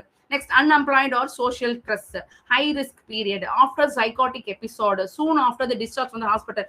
நல்ல ட்ரீட்மெண்ட், சீசோபெர்னியாக்கு நிறைய ட்ரீட்மெண்ட்ஸ் எல்லாம் பண்ணி, எபிசோட்லாம் ஃபைண்ட் அவுட் பண்ணி ட்ரீட்மெண்ட் பண்ணி வீட்டுக்கு வந்ததுக்கு அப்புறம் அதுக்கப்புறம் அது ஒரு ஃபீல் வரும், ஒரு அதாவது சொல்ல ரிலாப்ஸ் ஆகி அந்த ஒரு சூசைடல் தாட் வருது. So function and consequence of the schizophrenia. Schizophrenia causes significant impairment in the social and occupational. So அது என்ன பாதிப்பு ஏற்படுத்து, இப்போ schizophrenia என்னென்ன சிம்டம்ஸ் பார்த்தோம், எப்படி அதை கேட்டகரைஸ் பண்ணணும், எப்படி வந்து எதனால அது வருது, ரிஸ்க் என்ன ஃபேக்டர்ஸ் அதெல்லாம் பார்த்தோம். இப்போ என்ன ஆக்சுவலா அந்த schizophrenia இப்போ உனக்கு வரதுனால அது என்ன பண்ணுது, உன்னோட சோஷியலும் ஆக்குபேஷனல் ஃபங்க்ஷனை இம்பேக்ட் பண்ணுது. மெயின் கான்சிக்வன்ஸ் பாத்தீங்கன்னா என்னன்னா எஜுகேஷனை இம்பேக்ட் பண்ணுது, difficult in completing your education. அப்புறம் occupational dysfunction, difficult in obtaining and maintaining employment. Then avolition என்னது, ஒரு மோட்டிவேஷன் இல்லாம இருக்கிறது, எதுக்கு நம்ம வாழ்றோன்ற பர்பஸ் இல்லாம ஃபீல் ஆகுறது. Then low social economic status. So many patients work, அதாவது அம்மா அப்பாவோட ரொம்ப கம்மியான சம்பளத்துல கம்மியான ஸ்டேட்டஸ்ல வேலை செய்யற நிலைமை வருது. சோஷியல் ஐசோலேஷன், ஆட்டோமேட்டிக்கா சொசைட்டியை விட்டு ஒதுங்கி இருக்கிறது. மேரேஜ் டிஃபிகல்ட்டி, ஆட்டோமேட்டிக்கா உமன்ஸ் கூட என்ன பண்ணுவாங்கன்னா ஒரு ஏஜுக்கு மேல கல்யாணம் ஆனா சரியாயிரும் சொல்லிட்டு ஒரு மூட நம்பிக்கையில எதை பண்ணிடுவோம். But male mostly they do not marry, men வந்து கல்யாணம் பண்ணிக்காம இருக்காது. ஸோ இதெல்லாம் ஒரு some of the consequence facing due to the schizophrenia. Next, ma'am. So now you have a comorbidity in schizophrenia. அப்படின்னா schizophreniaன்றது ஒரே ஒரு மென்டல் டிசார்டர்ல, அது கம்பைன் நிறைய டிசார்டர் கம்பைன் ஆன ஒண்ணுதான் அந்த schizophrenia. ஸோ அது என்னென்னலாம் கம்பைன் ஆயிருக்குன்னு பாத்தீங்கன்னா, கம்பைன் ஆகும் அப்படின்னா ஒரு schizophrenia வந்துச்சுன்னா, like substance use disorder, very common in schizophrenia. More than 50% of patients have tobacco use disorder and they smoke regularly. So in the schizophrenia வந்தவங்க, the patients will smoke regularly. Then you have an anxiety disorder. Anxiety disorder are frequently associated with the schizophrenia. It increased rate of obsessive compulsive disorder, panic disorder. So என்ன இருக்கு அந்த OCD, அதாவது அழுக்கா இருக்குன்னு சொல்லிட்டு ஒரு இடத்த சும்மாவே போட்டு தொடச்சுக்கிட்டே இருக்கிறது இல்லையா. So obsessive compulsive disorder. அதே மாதிரி கையை அழுக்கா இருக்குன்னு சொல்லிட்டு வாஷ் பேஷன்ல பைப்பை திறந்துட்டு சும்மா ஹேண்ட் வாஷ் யூஸ் பண்ணி அடிக்கடி கையை வாஷ் பண்ணிட்டே இருக்குது, அதான் OCD. ஸோ இதெல்லாம் வந்து it will also combine with this schizophrenia. Then you have a personality disorder, அதாவது typal personality disorder or the paranoid personality disorder may occur before the onset of schizophrenia. So in the disorder may be combined ஆகலாம் schizophrenia ஓட. Then you have medical comorbidities. That is, individuals with schizophrenia often have reduced life expectancy due to the associated medical condition such as. ஸோ அவங்களோட லைஃப்ல பெருசா எதிர்பார்ப்பு இல்லாதனால, அதாவது லைஃபை பத்தி பெருசா கவலையோ பெருசா மோட்டிவேஷன் இல்லாதனால அவங்க ஆட்டோமேட்டிக்கா என்ன ஆயிருவாங்க, they'll get what are the medical condition they'll face. முதல்ல என்ன பண்ணுவாங்க, வெயிட் போடுவாங்க, அப்புறம் ஒபிசிட்டி ஆயிருவாங்க, then diabetes mellitus, then you have a metabolic syndrome, then you have a cardiovascular disease, then pulmonary disease. So ஆட்டோமேட்டிக்கா தன்னை பத்தி செல்ஃப் கேர் இல்லாததுனால, தன்னை பத்தி கேர் பண்ணாம அவங்களுக்கு எந்த மோட்டிவேஷன், ஒரு வாழ்றதுக்கான மோட்டிவேஷனே இல்லாதனால, லைஃப்ல எந்த எக்ஸ்பெக்டேஷனும் இல்லாதனால என்ன ஆகும், எல்லா வியாதியும் ஆட்டோமேட்டிக்கா அவங்களுக்குள்ள வந்துடும். Then causes of medical problems, poor health maintenance.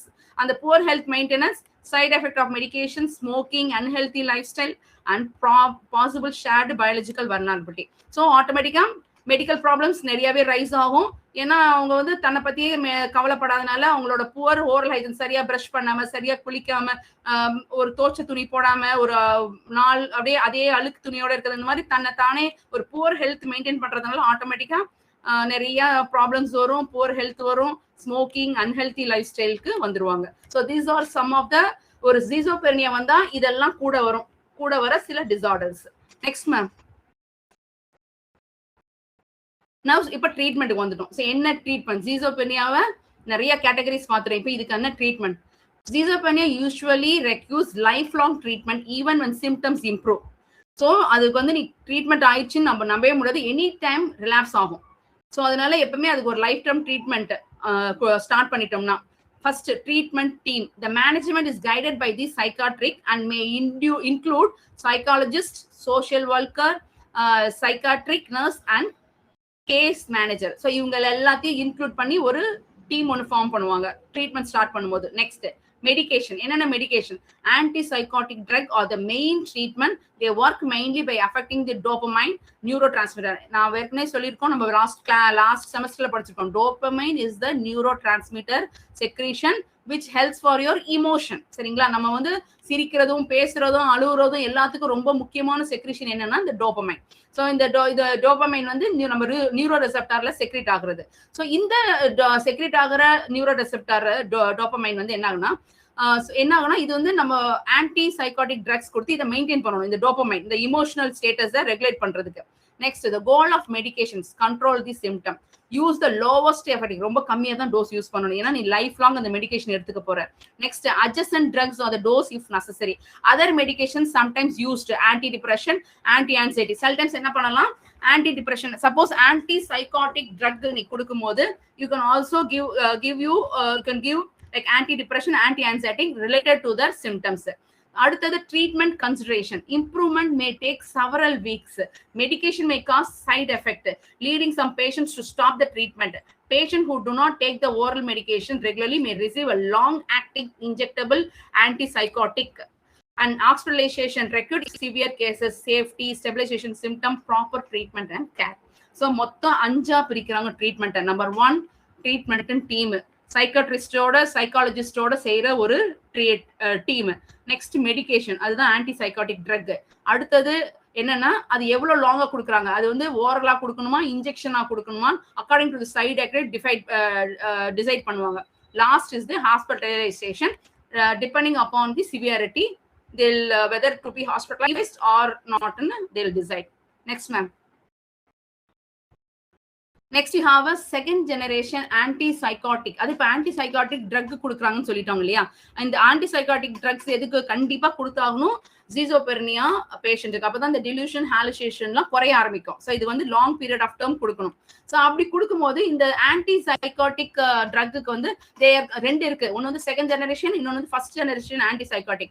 இப்போ வந்து அவங்க இப்போ நம்ம எல்லாரும் கொடுத்துட்டு இருக்கிறது வந்து செகண்ட் ஜெனரேஷன் antipsychotic, அது antipsychotic மாடிஃபைட் வெர்ஷன். So இந்த வெர்ஷன் பாத்தீங்கன்னா this drug they generally preferred over first generation. First கொடுத்தது வந்து first generation antipsychotic. But அது வந்து என்னன்னா கொஞ்சம், but because they have a low risk of severe neurological side effect they are generally. ஆனா first கொடுத்தது என்னவோ ஃபர்ஸ்ட் ஜெனரேஷன் தான், பட் இப்போ வந்து செகண்ட் ஜெனரேஷன் என்ன கொடுக்குறாங்க, ஏன்னா அது கொஞ்சம் லோ ரிஸ்கா இருக்கு, சைட் எஃபெக்ட் கொஞ்சம் கம்மியா இருக்கு இந்த ஆன்டிசைக்காட்டிக் ட்ரக்கோட சைட் எஃபெக்ட். மெக்கானிசம் ஆக்ஷன் பாத்தீங்கன்னா it act mainly by blocking the dopamine receptor. அதிகமா டோபமைனை செக்ரீட் பண்ணாம பாத்துக்கும். இது blocking the dopamine receptor.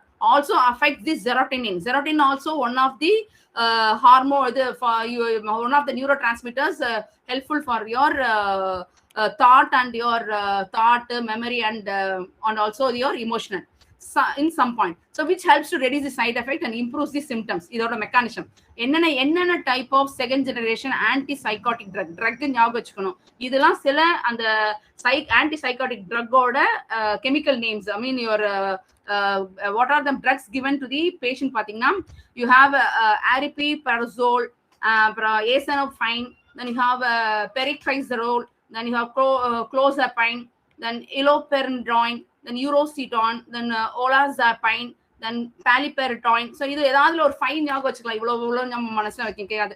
So ஒரு செகண்ட் ஜெனரேஷன் ஆன்டிசைகாட்டிக் ட்ரக் ஏதாவது ஒரு 5 ட்ரக்ஸ் மென்ஷன் பண்ற மாதிரி இருக்கும் if they ask in 5 marks. ஓகேவா? இப்போ இதுல இருக்க அட்வான்டேஜ் என்ன, இதோட இருக்க டிஸ்அட்வான்டேஜ் என்ன? அட்வான்டேஜ் பாத்தீங்கன்னா very low risk of extra pyramidal symptoms, EPS ரொம்ப கம்மியா இருக்கும். அடுத்தது better effect on the negative symptom of schizophrenia. Negative thoughts வருது இல்லையா, நெகட்டிவா நம்ம வர எல்லாத்தையும், அதாவது என்னென்ன நெகட்டிவ் அப்படின்னா, நீங்க நம்ம ஆக்சுவலா நெகட்டிவ் சிம்டம்ஸ் என்னென்ன படிச்சோம், நம்ம என்ன சொன்னோம், லைக் ஒரு நிமிஷம் நம்ம ரெக்லேட் பண்ணோம் என்ன நெகட்டிவ் தாட்ஸ் இருக்கு, அது இது நமக்கு ரெடியூஸ் பண்ணுது.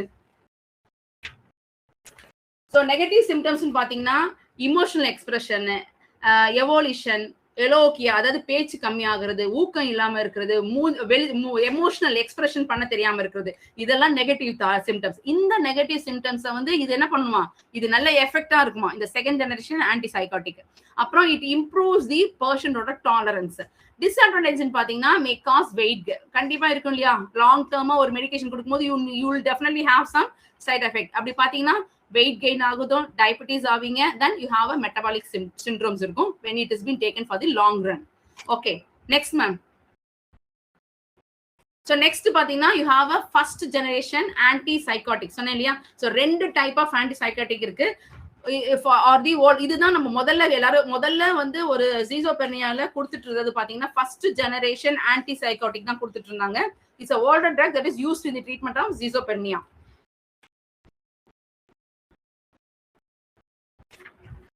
ஓகே, சோ இப்போ பாத்தீங்கன்னா மெக்கானிசம் பாத்தீங்கன்னா they mainly act by blocking dopamine receptor இந்த இதேதான். அதுவும் அந்த செகண்ட் ஜெனரேஷனும் அதே தான் பண்ணுச்சு, பிளாக்கிங் டோபமைன். ஆனா செகண்ட் ஜெனரேஷன் என்ன பண்ணுச்சு, it also blocks your serotonin receptors.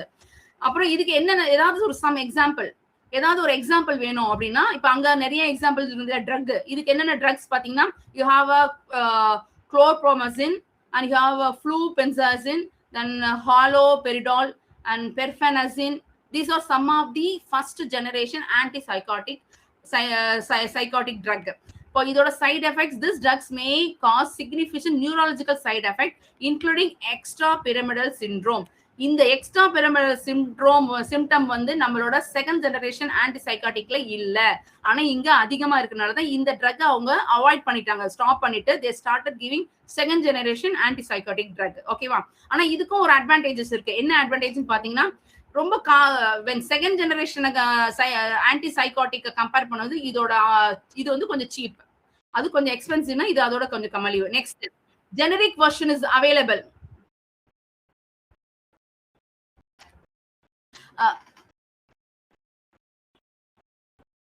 So less, அதாவது ஃபர்ஸ்ட் ஜெனரேஷன் மேம் ஒரு நிமிஷம் யாரோ சம்திங் எக்ஸ்பிளைன் போட்டாங்க, I don't know what to be explain தெரியல. பட் ஒரு தடவை மட்டும் சொல்லிடுறேன் ma'am, second generation antipsychotic, first generation antipsychotic ரெண்டு இருக்கு ட்ரக். இந்த ஃபர்ஸ்ட் ஜெனரேஷன் ஆன்டிசைகாட்டிக்னா முன்னாடி எல்லாருக்கும் ஸ்கிசோஃப்ரெனியா இருக்கிறவங்களுக்கும் கொடுத்துட்டு இருந்த ட்ரக். ஆனா இந்த ட்ரக் என்ன பண்ணுன்னா நியூராலஜிக்கலா சைடு எஃபெக்ட் கொடுக்கறதுனால இதை ஸ்டாப் பண்ணிட்டு அதுக்கப்புறம் செகண்ட் ஜெனரேஷன் ஆன்டிசைகாட்டிக் ட்ரக் கொடுக்க ஆரம்பிச்சிட்டாங்க. இந்த ட்ரக் என்னன்னா, ஆனா இந்த ஃபர்ஸ்ட் ஜெனரேஷன் கொஞ்சம் சீப்பா இருக்கும், பட் செகண்ட் ஜெனரேஷன் இப்ப கொடுத்துட்டு இருக்க ஆன்டிசைகாட்டிக் கொஞ்சம் காஸ்ட்லி. ஆனா அதோட சைட் எஃபெக்ட்ஸ் அதுலயும் இருக்கு, அதாவது வெயிட் கெயின் ஆகும், அதெல்லாம் இருக்கு. அப்படி இருந்தாலும் ஆனா அது என்ன ஆகும்னா நம்மளோட நியூராலஜிக்கல் டேமேஜ் ரொம்ப கம்மி செகண்டரி ஜெனரேஷன் ஆன்டிசைகாட்டிக்ல. ஸோ இதுதான் இதுக்கும் அதுக்கும் இருக்கிற difference. Next slide ma'am. Okay, next psychological intervention in schizophrenia. So என்னன்னா முதல்ல ஃபேமிலி தெரப்பி. எப்படி இன்டர்வென்ஷன் என்னென்ன பண்றாங்க, family therapy. Family was developed like family therapy. அது என்ன பண்ணலாம், aim of the family therapy to educate the family members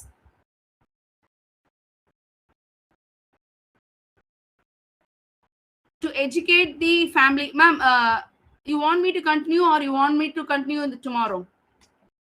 You want me to stop? No, ma'am. Continue. Please continue. Ma'am? Continue. Someone said it's piling up. எனக்கு புரியல. என்னது? someone message it's piling up ன்றாங்க. Actually முடிய போகுது அவ்வளவுதான் நினைக்கிறேன்ல ma'am. மற்ற 3 slides இருக்கா? Yeah. It's only 3 more. Yes. Yeah. 3 more. 3 slides தான் இருக்கு. அத முடிச்சலாம். ஏனா கண்டினியூட்டி போயிரும் அப்புறம். ஆமா. 3 more. சரி, இப்போ வந்து நம்ம ஜீசோபெர்னியால என்னென்ன ட்ரக்ஸ் குடுக்குறாங்கன்னு பார்த்தோம், டைப்ஸ், கேட்டகரிஸ் பார்த்தோம். இப்போ நம்ம சைக்காலஜி சைடுல நம்ம என்ன மாதிரி இன்டர்வென்ஷன்ஸ் தர போறோம் ஜீசோபெர்னியால. சோ சைக்காலஜிக்கலா நம்ம பண்ண போறது பாத்தீங்கன்னா ஃபர்ஸ்ட் ஃபேமிலி தெரப்பி. அதாவது to educate the family members about the schizophrenia and strengthen the cooperation between the doctors and the family. So இதெல்லாம் நம்ம வந்து we are going to do it like சரிங்களா. சோ ஃபேமிலில பாத்தீங்கன்னா ஃபர்ஸ்ட்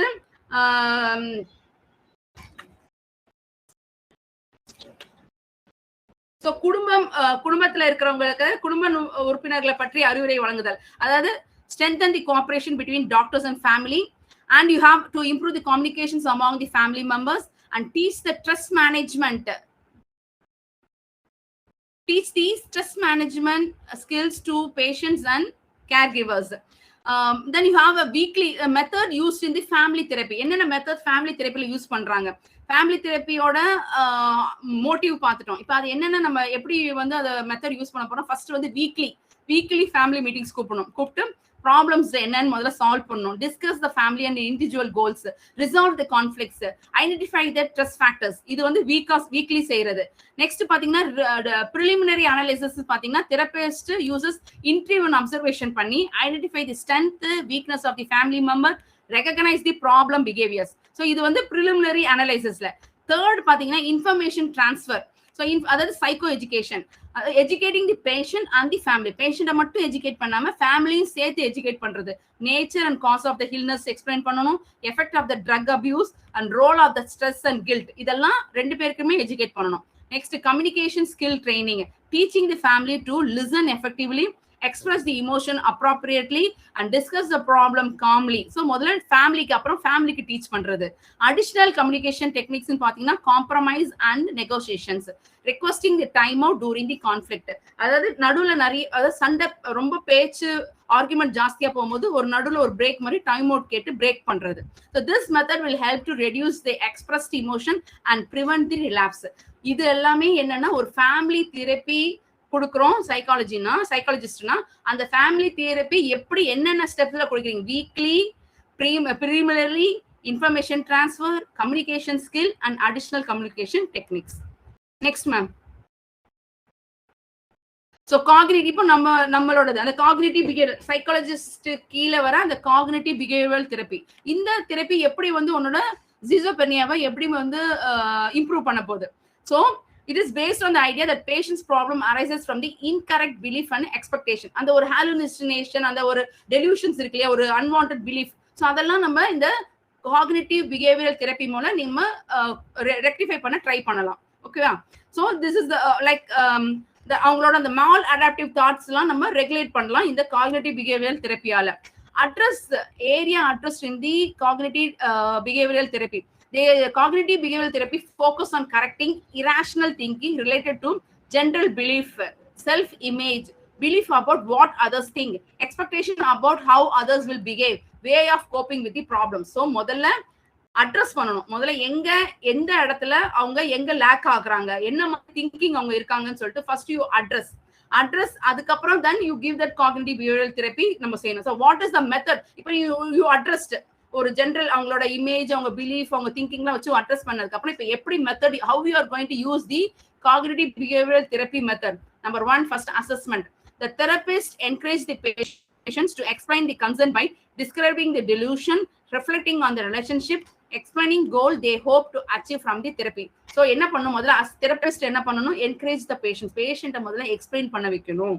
ஒன்று. Next, engagement. That is, therapist build trust and cooperation with the patient. It requires honesty, patience, and unconditional acceptance. Therapist acknowledge that delusions feel real to the patient. And the delusions எப்படி இருக்கணும்னா should feel real. அது அந்த therapist acknowledge the delusions feels real to the patient. அது அவங்க வந்து explain பண்ணணும், engage பண்ணணும். Next we have ABC technique. அது ABC technique, it helps the patients understand that behaviour. இந்த ஏபிசி டெக்னிக் என்னன்னா அவங்கள பத்தி அவங்களோட பிஹேவியரை பத்தி அண்டர்ஸ்டாண்ட் பண்ண வைக்கும். அதாவது நம்பர் ஏ என்ன ஒண்ணு ட்ரிகர் பண்ணுது, what is the what triggers the problem, number 1. Next வந்து how does the patient react behaviour, number C what effects does it have on the relationship or the life. So இந்த 3 ABC மூலமா முதல்ல அவங்களோட பிஹேவியரை அவங்கள understand பண்ண வைக்கணும். Next normalisation, patients help the patients understand that negative thoughts are common. எல்லாருக்குமே negative thoughts வரும், எல்லாருக்குமே ஸ்ட்ரெஸ் இருக்கு, எல்லாருக்கிட்டையுமே கில்ட் இருக்கு, எல்லாருக்கிட்டையும் ஷேம்ஸ் அபவுட் தட் தாட்ஸ், எல்லாமே காமனான விஷயம் தான். இது உனக்கு மட்டும் நடக்கல, இது உனக்கு மட்டும் இந்த மாதிரி ஒரு நெகட்டிவ் தாட்ஸோ நெகட்டிவ் விஷயம் நடக்கல, எல்லாருக்குமே இது காமனான விஷயம் சொல்லிட்டு முதல்ல அதை நார்மலைஸ் பண்ணணும். அடுத்தது critical collaboration analysis. Therapist and the patient logically analyze belief together, help the patients identify faulty thinking pattern, and patients learns challenge the negative thoughts. முதல்ல என்ன பண்ணணும், கிரிட்டிக்கல் கொலாபரேஷன்னா என்னவா, முதல்ல வந்து பேஷண்ட் வந்து அவங்களோட நெகட்டிவ் தாட்ஸ் சேலஞ்ச் பண்ற அளவுக்கு they have to அந்த அளவுக்கு இந்த cognitive behavioral therapy should work on them. Okay va, so they should challenge their own negative thoughts. Okay va. Next, developing the alternative explanation. Patient is guided to find more logical explanation for troubling experience and help to develop the better coping strategy and adapting behavior. அவங்களோட பிரச்சனையை அவங்களாவே explain பண்ண வச்சு அவங்களோட பிஹேவியரை புரிய வச்சு அவங்களோட காரணம் என்னன்னு கண்டுபிடிக்க வச்சு இதெல்லாம் நார்மல், இதெல்லாம் எல்லாருக்கும் நடக்கிறது தான் சொல்லி அதை நார்மலைஸ் பண்ணி அவங்களோட நெகட்டிவ் தாவே அவங்களே சேலஞ்சா அதை ஃபேஸ் பண்ண வச்சு இம்ப்ரூவ் பண்றது தான் cognitive behavioural therapy. Next ma'am, next you have coping therapy enhancement. அதாவது இதோட அவ்வளவுதான் முடியுது. ஸோ ரெண்டு தான், சிபிடி அண்ட் சிஎஸ்சி. சிஎஸ்சி வந்து கோப்பிங் ஸ்ட்ராட்டஜி என்ஹான்ஸ்மெண்ட். இந்த கோப்பிங் ஸ்ட்ராட்டஜி என்ஹான்ஸ்மெண்ட்னா இது ஒரு another form of cognitive behavioural therapy that is used in the patient with schizophrenia. ஓகேவா. the basic idea என்னன்னா through the detail interview பண்றோம். You have found that many people with schizophrenia can identify and trigger for their psychotic symptom and develop the personal coping method, turning on TV to drown out voice. About 73% reported this strategy helped to manage these symptoms. அவங்க என்ன ரீசனால trigger ஆனாங்க, என்ன அவங்களோட psychotic symptoms, அது அப்புறம் அதை வச்சு அதோட பர்சனல் கோப்பிங் மெத்தடை டெவலப் பண்ணி அவங்களோட அந்த பிஹேவியர் பேட்டர்னை சேஞ்ச் பண்றது. ஸோ எய்ம் ஆஃப் CSE அப்படின்னா that is your CSE is nothing but coping strategy enhancement. What is its aim? To help the patient develop and apply the effective coping strategy. அவங்கள பத்தி புரிஞ்சு அவங்கள பத்தி தெரிஞ்சு ஒரு கோப்பிங் ஸ்ட்ராட்டஜியை டெவலப் பண்றது, ஒரு மெத்தட், ஒரு பர்சனலா கோப்பிங் மெத்தடை ஃபார்ம் பண்றது. Next they reduce the intensity and duration of symptom. இதனால என்ன ஆகும்னா the intensity and duration of symptomம் குறைய ஆரம்பிக்கும். Decrease the distress caused by the hallucination and delusion. The delusionally hallucination உருவான அந்த distress வந்து கம்மியாகும். எதால? இந்த CSC ஆல. What are the components used in the CSA? Education and rapport training. Therapist and the patient should work together and improve the existing coping strategy. Therapist-um patient-um ரெண்டு பேரும் அவங்களோட அந்த கோப்பிங் ஸ்ட்ராட்டஜி இம்ப்ரூவ் பண்ணணும். New coping strategy ஒரு developed and practised. ஒரு strategy வேலை செய்யலைன்னா உடனே இன்னொரு புது கோப்பிங் ஸ்ட்ராட்டஜி உருவாக்கி டெவலப் பண்ணி அதை ப்ராக்டிஸ் பண்ணணும்.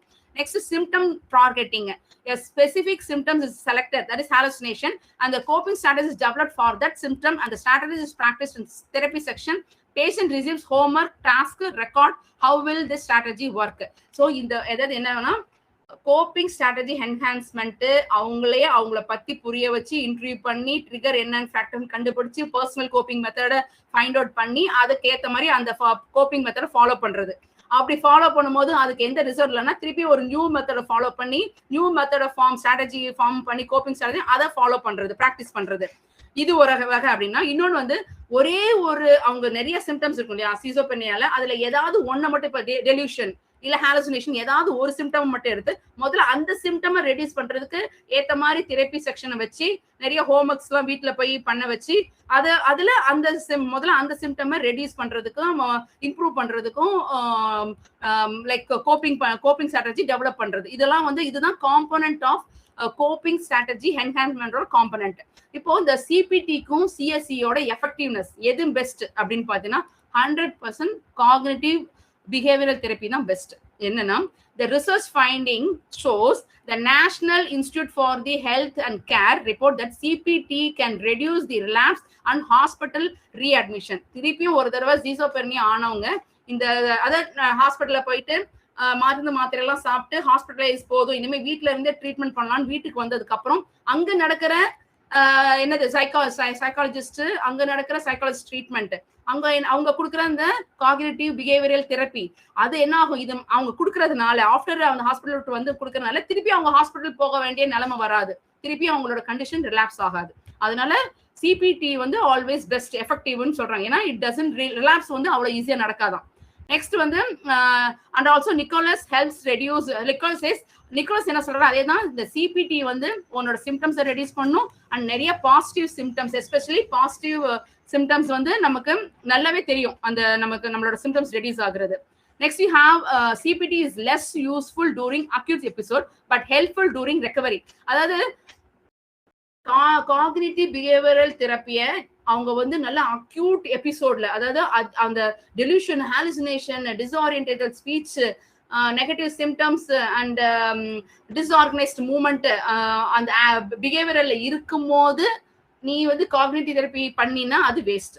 எப்போ பண்ணணும்னா இந்த டெலியூஷன் ஹாலுசினேஷன்லாம் மருந்து மாத்திரை கொடுத்து ஹாஸ்பிட்டலுக்கு இருக்கு ஹாஸ்பிட்டலைஸ்ட் ஆக வேண்டியதெல்லாம் டிஸ்சார்ஜ் ஆகி ஓரளவுக்கு அதுல இருந்து ரிகவர் ஆகி திருப்பி ரிலாப்ஸ் ஆகாம இருக்கிறதுக்கு ரொம்ப முக்கியம். அப்போதான் இதோட இந்த காக்னிட்டிவ் பிஹேவியரல் தெரப்பி வந்து அங்கதான் ரொம்ப அதோட மெயினே அங்கதான் ரிகவரி. அதாவது பட் ஹெல்ப்ஃபுல் டூரிங் ரிகவரி ஆனவங்கள திருப்பி ரிலாப்ஸ் ஆகாம பாத்துக்கிறது தான் cognitive behavioural therapy. Not at your acute எபிசோட்ல இருக்கும்போது அதுல எந்த எஃபெக்ட்டுமே இல்லை இந்த cognitive behavioural தெரப்பியால.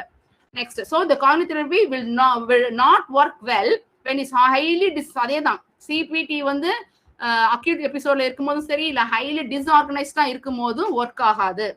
And CPT is often combined with family therapy. It reduces stress, expressed emotion in family, which helps and prevent relapse. அதாவது அவங்க ஹாஸ்பிட்டலைஸ்ட் வந்ததுக்கு அப்புறம் சைக்காலஜிக்கு ட்ரீட்மெண்ட், சைக்காலஜிஸ்ட் கொடுக்குற ட்ரீட்மெண்ட்ல அந்த ஃபேமிலி தெரப்பி கொடுக்கும் போது அப்போ அங்க நீ இந்த காக்னிட்டிவ் பிஹேவியரல் தெரப்பியை இம்ப்ளிமெண்ட் பண்ணா both அப்போ இந்த improvement will be more, there won't be relapse in the treatment. Next ma'am. Okay, at last we come to the delusion. I mean summary பாத்தீங்கன்னா delusion ஆதாரங்கள் இல்லாமல் மறவாத தவறான நம்பிக்கை, hallucination வெளிப்புற தூண்டுதல் இல்லாமல் தோன்றும் உணர்வுகள், அதாவது இல்லாததை இருக்கிறதா நினைக்கிறது, perception, disorganized thinking ஒழுங்கற்ற சிந்தனை மற்றும் பேச்சு, abnormal motor behavior குழந்தைகள் போன்ற நடத்தை இல்லைன்னா அதிக அஜிடேஷன் ஆகிறது, நெகட்டிவ் சிம்டம்ஸ் மோட்டிவேஷன் மற்றும் இமோஷனல் எக்ஸ்பிரஸ் குறைவாக இருக்கிறது. இப்போ முதல்ல ஹாலுசினேஷன், டெலியூஷன் அண்ட் ஹாலுசினேஷனுக்கு டிஃபரன்ஸ் ரொம்ப கண்டிப்பா தெரியணும். ஏன்னா அதெல்லாம் 2 மார்க்ஸ் மாதிரி கேட்கலாம். டெலியூஷன் என்ன, தவறான நம்பிக்கை. இதே ஹாலுசினேஷன் அப்படின்றது நமக்கு இல்லாததை இருக்கிறதா காட்டுது. ஸோ அந்த டிஃபரன்ஸ் தெரியணும். ஸோ டெலியூஷனுக்கு வந்து தவறான நம்பிக்கை, ஹாலுசினேஷன்னா இல்லாததை இருக்கிறதா ஃபீல் பண்றது. சரிங்களா? ஸோ இந்த டிஃபரன்ஸ் தெரிஞ்சுக்கலாம் போதும். And that's it ma'am, this is your schizophrenia whole chapter I have covered. How it is formed, what is schizophrenia, what is cause, what are the categories, how it is been divided, and how it is assessment is done, and how is the treatment, and what is the importance of CPT, what is the importance of psychologists give the family treatment. So அந்த அப்படியே லைனா அப்படியே வரணும். schizophreniaவோட definition வரணும், definition அதோட causes தெரியணும், delusion, hallucination, disorganised, abnormal movement, negative symptoms, then your negative, இது இந்த 5 விஷயத்தையும் மறக்கவே கூடாது. இந்த 5 விஷயம் சேர்ந்ததுதான் schizophrenia. இதை எப்படி எபிசோடா பிரிக்கிறாங்க, எப்படி அந்த எபிசோட பிரிச்சு ட்ரீட்மெண்ட் பண்றாங்க, ட்ரீட்மெண்ட் பண்ணதுக்கு அப்புறம் நம்மளோட பார்ட், சைக்காலஜிஸ்டோட பார்ட் என்ன, அது மெயின் பார்ட்டே ஃபேமிலி தெரப்பி தான். அதுல ஒரு பார்ட் தான் காக்னிட்டிவ் பிஹேவியரல் தெரப்பி, அதுல இன்னொரு பார்ட் பாத்தீங்கன்னா கோப்பிங் ஸ்ட்ராட்டஜி. இதெல்லாம் செஞ்சதுதான் schizophrenia lesson. That's it ma'am. Very nice ma'am. Hello, கேக்குதா உங்களுக்கு? Yes ma'am. Yeah, actually bookல பாத்தீங்கன்னா ரொம்ப கன்ஃபியூஸ் பயங்கரமா கன்ஃபியூஸ் பண்ணி வச்சிருக்காங்க மேம். நான் கிட்டத்தட்ட 3 தடவை புக்கை ரிவைஸ் பண்ணி படிச்சு எனக்கு ஒண்ணுமே புரியாம 4வது தடவை அப்புறமா ஓரளவுக்கு புரிஞ்சு மேம் என்ன சொல்ல போனா இவங்க கிட்ட எல்லாம் கொஞ்சம் கேட்டிருக்கேன் டவுட். வாட் இஸ் எனக்கு எபிசோட் நீங்க புக்ல பாத்தீங்கன்னா அந்த எபிசோடு ஒண்ணு கொடுத்துருக்காங்க பாருங்க, ஃபர்ஸ்ட் எபிசோட், செகண்ட் எபிசோடு, ஐ மீன் மல்டி எபிசோட். அது சத்தியமா அந்த பெண் புரியவே புரியாது, யாராச்சும் எக்ஸ்பிளைன் பண்ணணும் இல்லையா. நான் ஆக்சுவலா ஒரு சைக்காலஜிஸ்ட கேட்டு அது என்ன, அது எபிசோட்னா என்ன, அது என்ன ஃபர்ஸ்ட், அது என்ன மல்டிபிள், அவங்க தான் சொன்னாங்க ஃபர்ஸ்ட் எபிசோட்னா மொத அவங்க சீசோபெனியா வர்றது, மல்டி எபிசோட்னா ஒரே நாளுக்கு அடிக்கடி வர்றது, 5 நிமிஷம் 10 நிமிஷம் வந்துட்டு போறது அப்படிலாம் சொன்னோம் தான். ஓ அப்பதான் அப்படியா, இல்லன்னா நான் டப்பா தான் அடிச்சிருக்கணும் அத. ஆமா மேம், நல்ல ஆக்சுவலி பிபிடி ஆக்சுவலி எக்ஸ்பிளைன் மோர் ஆக்சுவலி இப்படிதான் மேம் இருக்கணும் பாயிண்ட்ஸ் தான். அவன் ஏதோ பேராகிராஃபா கொடுத்திருக்கான் புரியாத மாதிரி. very confusing the book actually. நீங்க I think I suggest everybody go through the recording again. திருப்பி நம்ம பிபிடி ல அத பிபிடி உங்களுக்கு அனுப்பிச்சிட்டேன் நான். மேம் நீங்க புக் தைசி ரிவைஸே பண்ணாதீங்க, புக்ல இருக்கிறதுலாம் பிபிடி மொத்த புக்கையும் அழகா பாயிண்ட்ஸா கொடுத்திருக்கேன், இத மட்டும் படிங்க போதும். கன்ஃபியூஸ் ஆயிருவீங்க புக்க தொட்டிங்கன்னா. ஆமா வெரி நைஸ். இன்னும் 2 லெசன் இன்னும் அதுவும் பெருசு, எனக்கு டைம் கொடுங்க, Thursday Friday பண்றேன். Okay ma'am, very nice. Okay ma'am, thank you ma'am, thank you, bye. Very easy for us, thank you so much. Bye ma'am. Yeah, thank you so much. Sorry நீங்க இது எல்லாமே நீங்க படிச்சுதான் ஆகணும். courses development, the treatment, everybody has to study because it's very long, it's very boring, but as a psychologist you have to know all this. Okay, thank you so much. Good night everyone. Thank you ma'am, bye. Thank you ma'am, thank you. Good night.